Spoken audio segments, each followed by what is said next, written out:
bwa Purezidenti Museveni bwashomwa Minisita wa Gavumenti z'ebyanga Rafael Magezi aha kushendekereza omubiro gwa kanoni Yowaasi Makaaru omu maka g'Agacencwire omuri SHEEMA Municipality.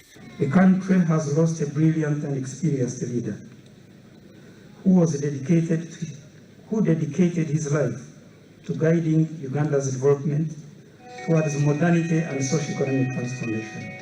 Professor Ephraim Kamuntu owajwekera ekibiina kya NRM eki omugenzi Makaaru akorire emyaka erikurenga 30 kandi yayongera yajwekera n'ekigombe eky'abahabuzi ba Purezidenti Museveni kuruga omu State House yagira ngu Makaaru n'omuntu owatiire bushenye mpango aha mapu omu ihanga lyona. The first permanent building Makaaru yarti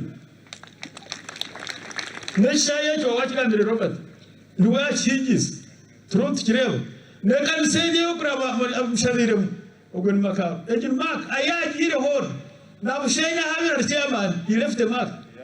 This is true. This man was a builder. Ngweno murungu bagamba servant transformative leadership nareba Makaaru. Abekaye basiimanye nabo Yowaasi Makaaru ahabwo kureberera ishebo omu burungi no mu bubi kandi babanza no kweshongora ishebo ekyeshongoro.